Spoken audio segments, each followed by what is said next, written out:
سورہ آل عمران کی آیت نمبر 110 سے شروع کریں گے۔ یہ بھی قرآن حکیم میں چند اہم ترین آیات میں سے ہے۔ ہمارے لیے تو اس کی اہمیت اس اعتبار سے ہے کہ ایز اے امتی اس امت کی فضیلت کا بیان سورہ آل عمران کی آیت نمبر 110 میں ہوا ہے۔ اعوذ باللہ من الشیطان الرجیم، بسم اللہ الرحمن الرحیم۔ کنتم خیر امت اخرجت للناس، تم سب سے بہترین امت ہو جو لوگوں کے لیے نکالے گئے ہو۔ تأمرون بالمعروف وتنہون عن المنکر وتؤمنون باللہ، تم لوگوں کو نیکی کا حکم دیتے ہو اور برائی سے روکتے ہو اور اللہ پر ایمان لاتے ہو۔ دیکھیں، اللہ پر ایمان لانے کا ذکر تیسرے نمبر پہ ہوا ہے، نیکی کا حکم اور برائی سے روکنا اس کا ذکر پہلے ہوا۔ اس میں حکمت یہ پوشیدہ ہے کہ اللہ پر ایمان لانے کا تقاضا یہ ہے کہ اللہ کے لیے حمیت بھی ہو، اور حمیت یہ ہے کہ جن کاموں سے اللہ نے روکا ہے ان سے رکنے کا اور لوگوں کو بھی حکم دیا جائے، عرض کی جائے، جس کی جو ذمہ داری ہے وہ پوری کرے۔ حکمران ظاہر ہے آرڈر کے ذریعے کرے گا، باپ اپنے گھر میں حکم کے ذریعے کرے گا، اولاد باپ اور ماں کے سامنے جو ہے وہ عرض کریں گے اور برائی سے روکیں۔ تو پھر ان کا ایمان لانا جو ہے نا وہ واقعی اس چیز کا پروف ہوگا کہ وہ اللہ اور اس کے محبوب صلی اللہ علیہ وآلہ وسلم کو ٹاپ پرائرٹی سمجھتے ہیں۔ صحیح بخاری اور مسلم کی متفق علیہ حدیث ہے، اس شخص نے ایمان کی حلاوت چکھ لی جس میں 3 نشانیاں ہیں۔ نمبر 1، اللہ اور اس کا محبوب صلی اللہ علیہ وآلہ وسلم اسے پوری دنیا میں سب سے بڑھ کر محبوب ہو جائیں۔ نمبر 2، اس کی دوستی اور دشمنی کا معیار اللہ کی ذات ہو۔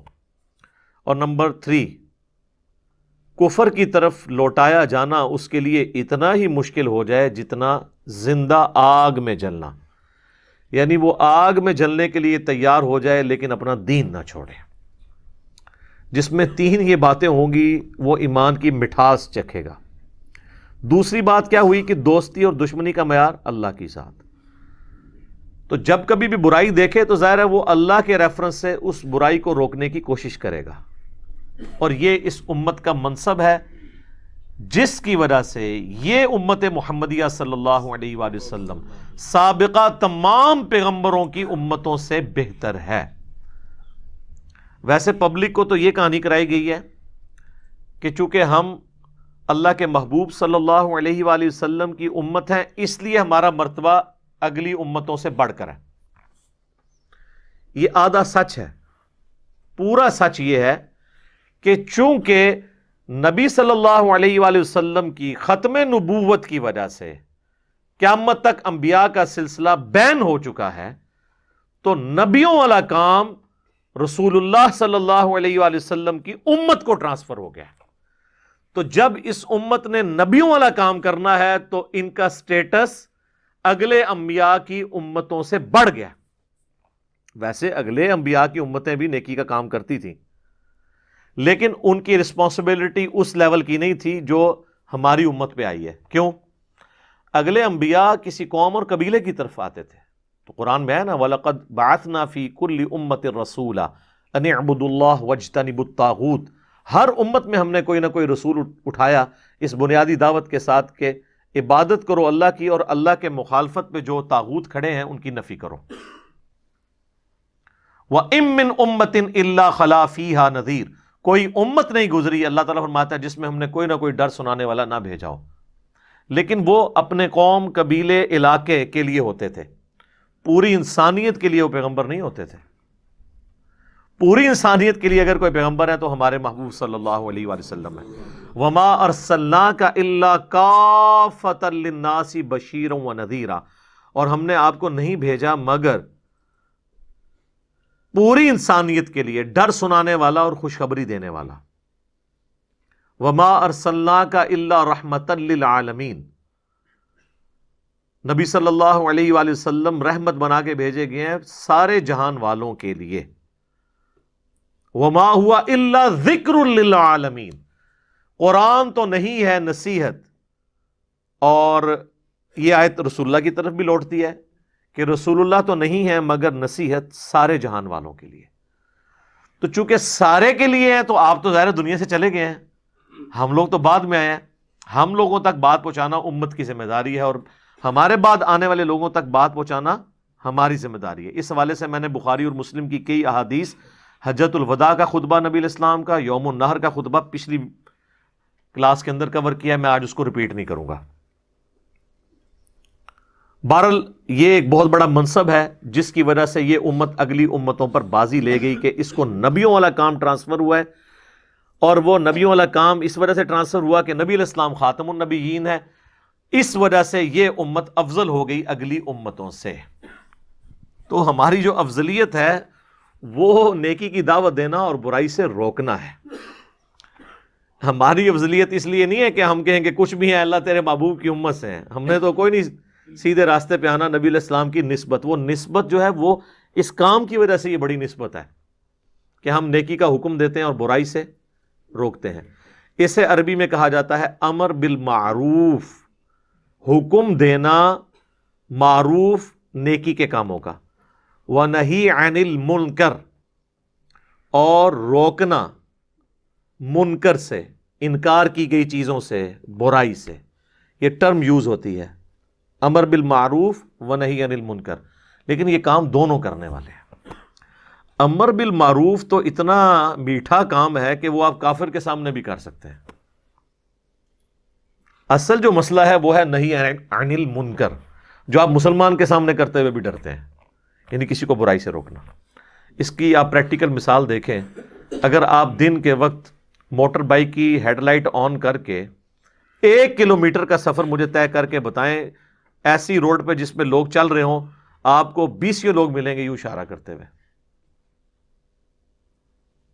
حالانکہ ان کا کیا جا رہا ہے, وہ بیٹری کیا یار, کچھ بھی نہیں ہونا اس کو, آج کل تو ویسے ہی LED لائٹ ہے, کیا ہو گیا. لیکن آپ پوری زندگی وضو غلط کرتے رہیں, آپ پوری زندگی نماز غلط طریقے پہ پڑھتے رہیں, آپ کو آپ کے ساتھ نماز پڑھنے والا بھی بتانے کی ہمت نہیں کرے گا کیونکہ اسے ڈر ہے کہ آپ کتے کی طرح پڑ جائیں گے اسے. ہاں سیدھی سی بات ہے. اور علماء سے جا کے پوچھتے نہیں ہیں. علماء کے پاس چلے بھی جائیں گے تو بڑی مشکل سے ایسے علماء ملیں گے جو آپ کو صحیح بات بتائیں. تو جو ہمارا اصل منصب تھا وہ تو ہم پورا کوئی نہیں کر رہے ہیں, بہرحال صرف نسبت اویل کر رہے ہیں کہ نبی علیہ السلام کی امت ہے جی بڑی, سب سے پہلے یہ امت جنت میں جائے گی. سر امت تو جائے گی, آپ کو کس نے جنت میں بھیج دیا ہے؟ وہ تو جو جنت میں جانے والے ہیں وہ جائیں گے نا. امت تو کافر بھی ہیں. امت کی 2 قسمیں ہیں, امت دعوت اور امت اجابت. امت دعوت وہ ہے جن تک نبی علیہ السلام کا پیغام ابھی پہنچنا باقی ہے یا آپ نے پہنچانا ہے, جیوز, کرسچنز, ہندو, بدھسٹ. اور دوسری ہے امت اجابت جس نے دعوت قبول کر لی, یعنی ہم جو مسلمان ہیں جنہوں نے نبی علیہ السلام کی دعوت کو قبول کیا, ہم امت اجابت ہیں اور وہ امت دعوت ہے. کافر بھی رسول اللہ کی امت میں شامل ہیں, ان تک بھی بات پہنچانی ہے. تو امت تو وہ بھی ہیں, اور سر امت تو وہ بھی ہیں جو بخاری مسلم میں حدیث ہے, میری امت سے کچھ لوگ لائے جائیں گے میرے حوض کوثر کے اوپر, میں ان کو پہچانتا ہوں گا اور مجھے بتایا جائے گا کہ آپ کی وفات کے بعد انہوں نے دین میں بدعتیں جاری کر دی تھیں, دین سے الٹے قدم پھر گئے تھے. ایک حدیث بخاری مسلم میں حضور کے کلمہ گو اس زمانے میں جو اصحاب تھے قانوناً ان کے بارے میں ہے, اصحابی اصحابی. حضور کہیں گے میرے تو صحابہ ہیں, تو فرشتے کہیں گے آپ کے بعد یہ لوگ دین سے پھر گئے تھے. یعنی یہ وہ صحابہ نہیں ہیں جن کو ہم رضی اللہ عنہ کہتے ہیں, یہ وہ لوگ ہیں جو فتح مکہ پہ نبی علیہ السلام کے غلبے کی وجہ سے بس اسلام قبول کر لیا, بعد میں منکرین زکوٰۃ بن گئے, مسلمہ کذاب کے ساتھ مل گئے. انہی لوگوں کے خلاف سیدنا ابوبکر نے قتال کیا تھا, بخاری میں موجود ہے. اور بخاری مسلم میں امتی کی احادیث بھی ہیں, یعنی بعد والے لوگوں میں بھی ایسے لوگ ہوں گے جنہوں نے نبی علیہ السلام کا پیٹرن چھوڑ دیا ہوگا. تو جب نبی علیہ السلام کو بتایا جائے گا نا کہ انہوں نے تو کام ڈالا ہے آپ کے بعد, تو آپ کے دماغ میں تو یہ ہوگا کہ حضور کہیں گے کہ چلو میری نسبت نہ چھاڑ دو, کام پایا تھا کہ خیر ہے. تو لیکن بخاری مسلم میں الفاظ ہے سحقن سحقن لمن غیر بعدی، سحقن سحقن لمن بدل بعدی، ان کو مجھ سے دور کرو، ان پہ پھٹکار ہو جنہوں نے میرے بعد میرے دین کو بدل دیا. سر رسول اللہ کے لیے تو سب سے اوپر دین ہے، آپ نہیں ہیں. اور اس سے بڑی بات کروں، دین اتنی بڑی چیز ہے کہ اللہ نے اپنے پیغمبروں کو قتل ہوتے دیکھا ہے دین کی وجہ سے. اللہ نے اپنے پیغمبروں کو لہو لہان ہوتے دیکھا ہے دین کی وجہ سے. دین اللہ کو اتنا محبوب ہے کہ اس کے محبوب ترین بندوں کو تکلیفیں اس دین کی وجہ سے اٹھانی پڑی ہیں. آپ نے دین کو مذاق سمجھ لیا تو خیر ہے. دین کی وجہ سے انبیاء کو تکلیفیں اٹھانی پڑی ہیں. اللہ نے انبیاء کی تکلیفیں گوارا کر لی ہیں، دین پہ آنچ نہ آئے. اور ہم ہر کام کرنے کے لیے تیار ہو جاتے ہیں، دین جدھر مرضی جائے. یہ میں آپ کو فرق بتا رہا ہوں کتنا فرق ہے. تو امر بالمعروف و نہی عن المنکر یہ بہت بڑا منصب ہے. اب یہ آیت اس چیز کی متقاضی ہے کہ میں 1 گھنٹہ اسی پہ بولتا رہوں، کیونکہ آپ کی فضیلت میں ہے نا جی. ہمارے بھی تو فضائل آئے ہیں نا، لیکن وہ فضائل ویل کرنا بہت مشکل کام ہے. جو یہ کام کرے گا، اور جو یہ بھی سمجھ لیں، یہ کام اوبلیگیٹری ہے، آپشنل نہیں ہے. کر لیا تو ٹھیک، نہ کرے تو خیر، یہ نہیں ہے، بلکہ فرض ہے. قرآن میں جنت میں جانے کی 4 شرائط جو بیان ہوئی ہیں، ان میں سے پہلی شرط کیا ہے؟ الا الذین آمنوا. اللہ تعالیٰ نے فرمایا والعصر ان الانسان لفی خسر. قسم ہے زمانے کی، یا زمانہ اس بات پر گواہ ہے کہ پوری انسانیت ہی گھاٹے کا زمانہ دیکھ رہی ہے، وہ گھاٹے میں ہے، سوائے ان لوگوں کے جن میں 4 نشانیاں ہوں گی. زمانہ کیوں گواہ ہے؟ اس لیے کہ زمانہ تو شروع سے چل رہا ہے، زمانے کو تو موت نہیں آئی ہوئی.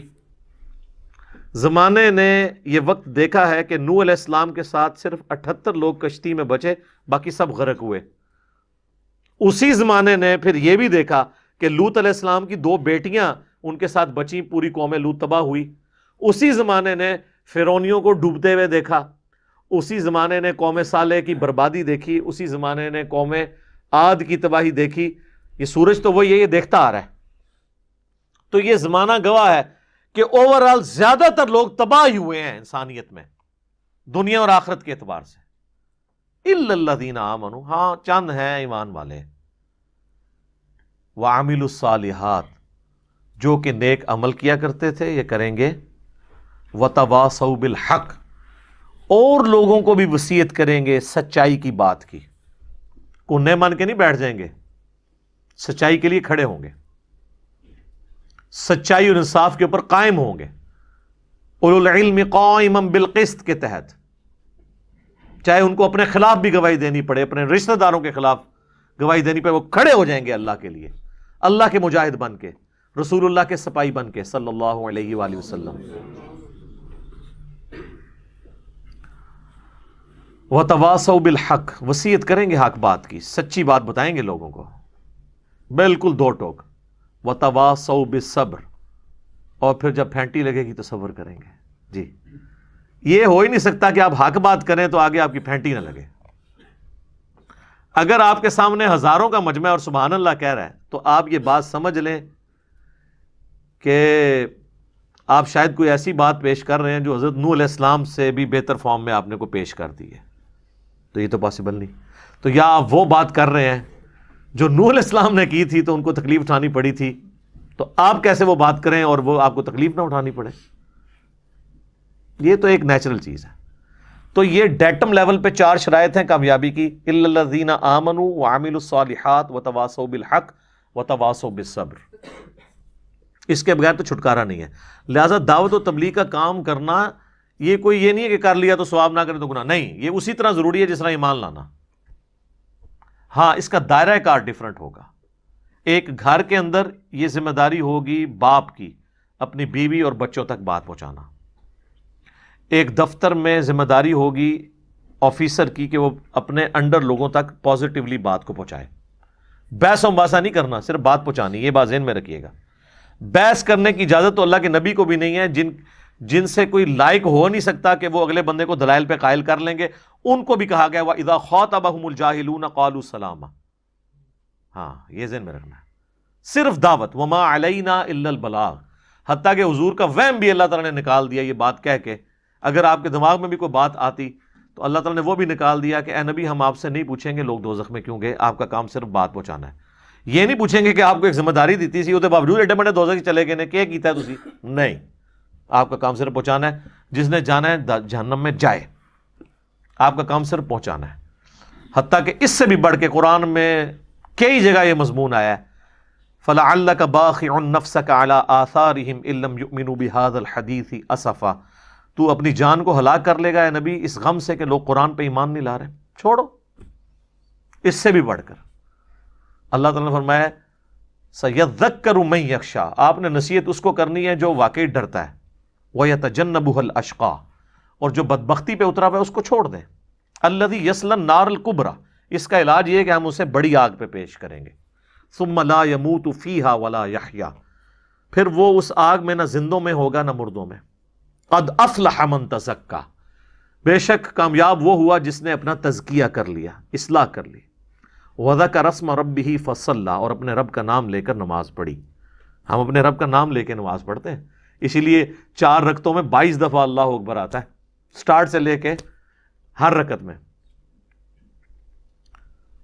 ان ھذا لفی الصحف الاولی.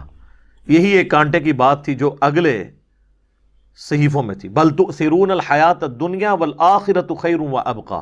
بلکہ تم دنیا کی زندگی کو پرائورٹی دیتے ہو جبکہ آخرت باقی رہنے والی ہے اور بہتر بھی ہے. ان ھذا لفی الصحف الاولی. یہی ایک یونیورسل ٹروتھ تھا جو اگلے صحیفوں میں بھی تھا. صحف ابراہیم و موسیٰ, چاہے وہ ابراہیم کے صحیفے ہوں یا موسیٰ کے. اصل کانٹے کی بات یہ تھی کہ دنیا کی زندگی عارضی ہے. جب تک یہ دنیا کا کتا نہیں نکلے گا نا آپ کے دل سے, آپ کے دل کا کنواں پاک نہیں ہو سکتا.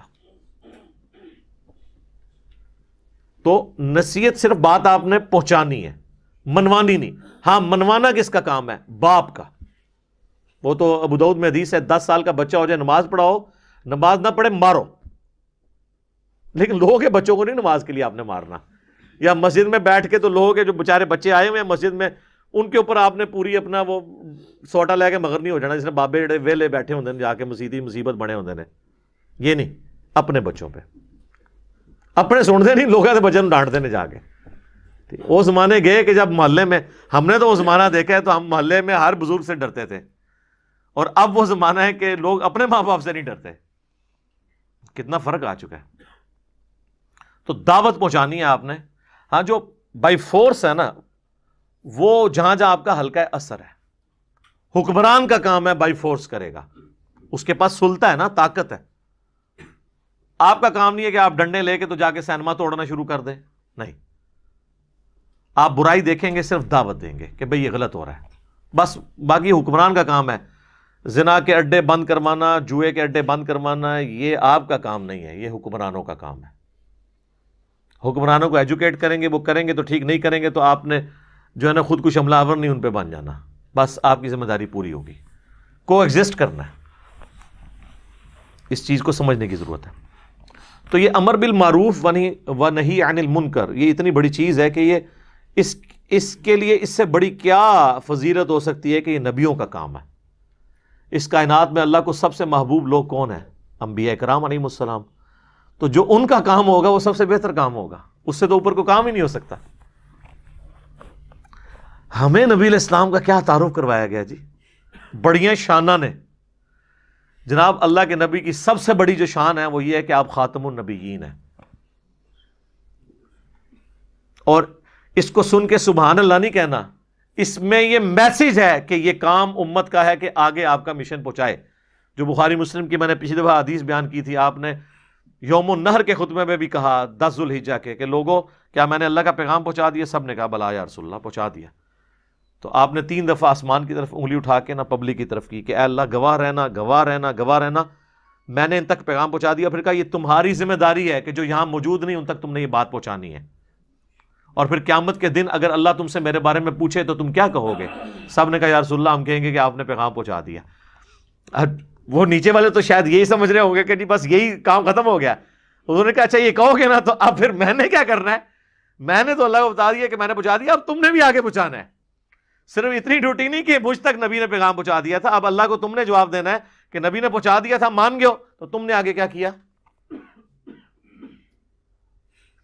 اور یہ جو تبلیغی جماعت والے جیسا ہمارے بھائی کہتے ہیں نا افریقہ کے جنگلوں میں بھی کوئی بغیر کلمے کے مر گیا ہم سے پوچھا جائے گا، اس طرح نہیں ہے. ہر بندہ اپنے دائرہ کار میں کرے گا، اور ہر بندے کا کام بھی نہیں جا کے غیر مسلم کو جا کے دعوت دے. جن کو خود اسلام نہیں آتا انہوں نے غیر مسلموں کو کہاں سے دعوت دینی ہے؟ پھر غیر مسلموں کو دعوت دینے کے لیے آپ کی ایکسپرٹیز اس فیلڈ میں کمپیٹنسی ہونی چاہیے کہ ان کے جو ایشوز ہیں ان کو آپ جواب دے سکیں. ادروائز آپ مہربانی کر کے مسلمانوں میں ہی کام کریں، سیدھی سی بات ہے. اس کے لیے اسپیشل لوگ ہوں گے. ادعو الی سبیل ربک بالحکمہ والموعظۃ الحسنہ، یہ تو آپ کریں گے مسلمانوں کے ساتھ، حکمت کے ساتھ بلائیں، اچھے بات کے ساتھ. وجادلہم باللتی ہی احسن، اور مجادلہ پھر ان لوگوں کے ساتھ کرنا پڑے گا. اب قادیانیوں کے سامنے آپ عام ہمارا کوئی عالم بھی بٹھا دیں تو دیکھیں اس کو چھٹی کا دودھ یاد کروا دے گا، جب تک ایکسپرٹیز نہیں ہے. لوگ باہر کے ملکوں میں بیٹھے ہمیں ای میلز کر رہے ہوتے ہیں، ہماری اکیڈمی میں فون، او جی ہم نے عیسائیوں کو دعوت دینی ہے، ہمیں طریقہ بتائیں. اپنی حالت یہ ہے کہ قرآن بھی نہیں پڑھا ہوا، اپنا دین نہیں پڑھا ہوا، عیسائیوں کو دعوت دینی، اپنے آپ کو دینا. آپ تو مسلمان ہو پہلے تو خود ایجوکیٹ ہو. صحیح مسلم میں ایک حدیث ہے، نبی علیہ السلام نے فرمایا تم میں سے جو کوئی برائی دیکھے تو ہو سکے اپنے ہاتھ سے روکے. لیکن انہوں نے بتایا ہاتھ سے کہاں کہاں روکنی ہے. جہاں آپ کے ہاتھ میں سلطہ ہے، پاور ہے. اگر ہاتھ سے نہیں روک سکتا تو کم از کم زبان سے برائی کو برائی کہے، اور اگر زبان سے بھی نہیں کہہ سکتا تو کم از کم دل میں برا جانے. لیکن فرمایا ذالک اضعف الایمان، یہ سب سے کمزور ایمان کا درجہ ہے.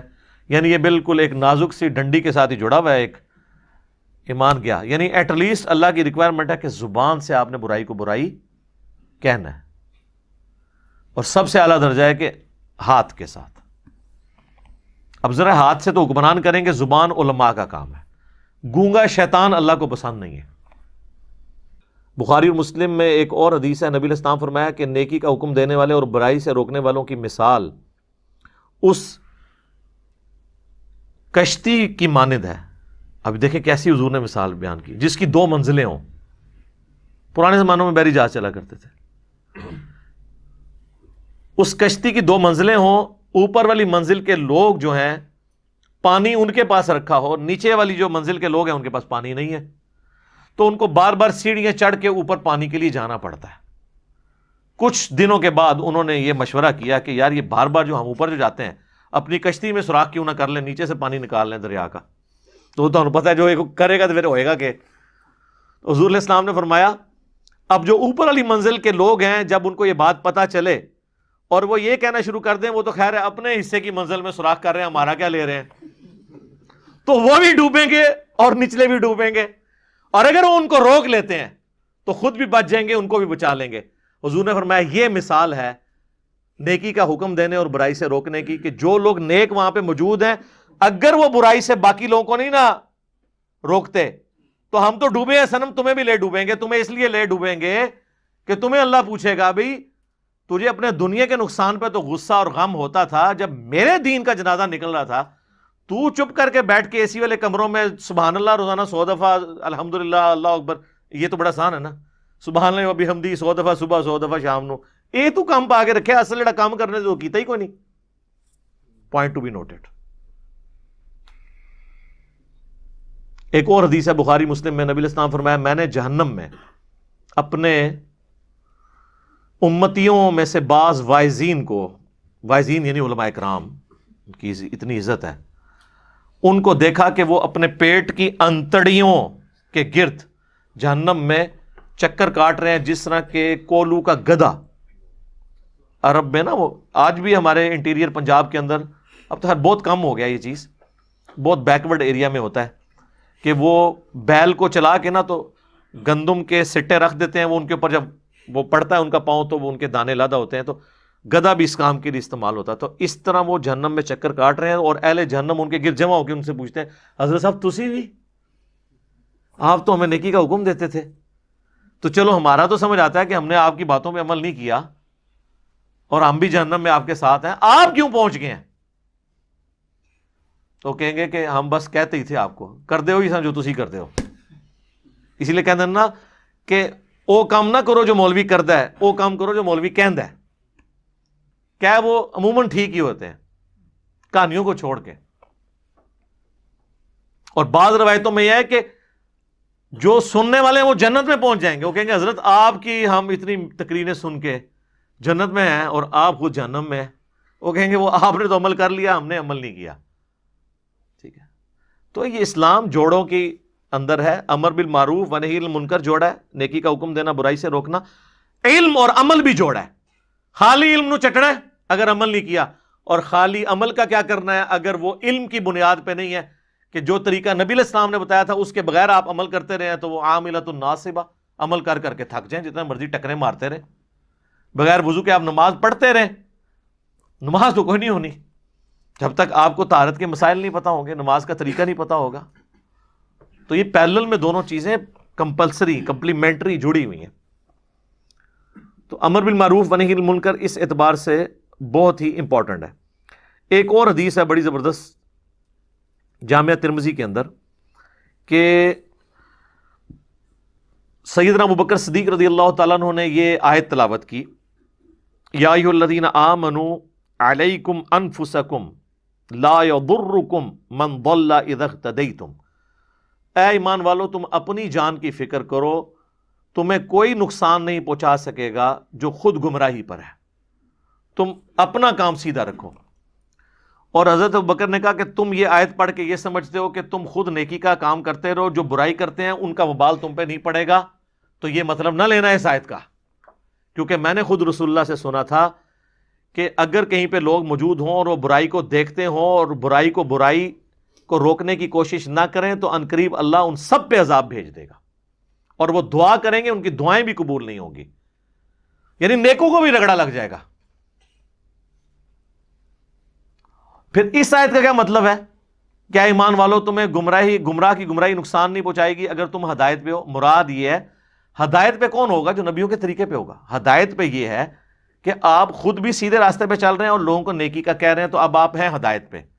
آپ کی دعوت کے باوجود کوئی برائی پہ چل رہا ہے نا, تو اب اس کا برائی پہ چلنا آپ کو نقصان نہیں پہنچائے گا. ہاں اگر آپ خود نیک عمل کر رہے ہیں, کسی کو روک نہیں رہے ہیں, تو اب اس کی برائی کا وبال بھی آپ پہ آ جائے گا. تو دیکھیں صحابہ کرام جو ہے نا وہ کس طرح حضرت ابوبکر نے خطبہ دے کے کہا کہ ایسا غلط مطلب نہیں جائے لے لینا کہ جی بس میں سیدھا ہوں, بس ٹھیک ہے باقی جان جدھر مرضی, میرا کیا لینا دینا.